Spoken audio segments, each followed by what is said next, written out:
دل اور اعضاء کا خشوع۔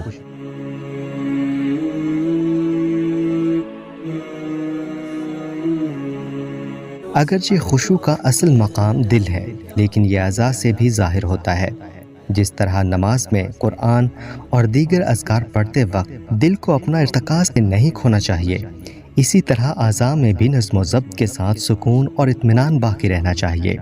ابن قیم رحمہ اللہ نے فرمایا، عارفین کا اس بات پر اتفاق ہے کہ خشوع دل میں ہوتا ہے اور اس کا اثر تمام اعضاء پر دکھتا ہے، اور رسول اللہ صلی اللہ علیہ وآلہ وسلم نے فرمایا تقویٰ یہاں ہے، اور آپ صلی اللہ علیہ وآلہ وسلم نے 3 بار اپنے سینے کی طرف اشارہ کیا، اور بعض علماء کرام نے فرمایا کہ ظاہری طور پر اچھے آداب باطنی ادب کی نشاندہی کرتے ہیں۔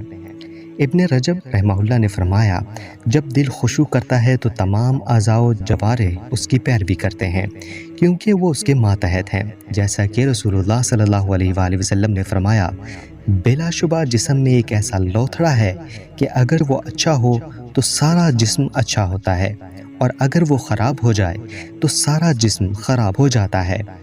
آگاہ رہو کہ وہ دل ہے، بس اگر دل خشوع کرے تو سماعت، بصارت، سر، چہرے اور تمام اعضاء اور ان سے پیدا ہونے والی ہر شے حتیٰ کہ کلام میں بھی خشوع آ جاتا ہے۔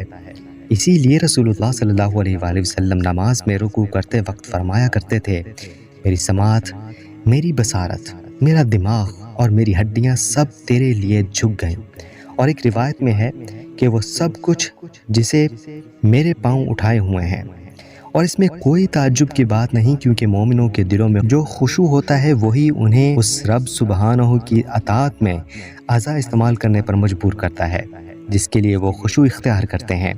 بس آپ دیکھتے ہیں کہ ان کی زندگیوں میں نماز، روزہ، قیام اور جہاد فی سبیل اللہ سب خشوع ہی کا نتیجہ ہوتا ہے، اور اسی لیے آپ خشوع والے لوگوں کو تمام لوگوں میں سب سے زیادہ پروقار دیکھتے ہیں۔ پھر دل میں جتنا خشوع ہوگا، اعضاء پر اس کے نتائج اتنے ہی پکے اور بکثرت ہوں گے۔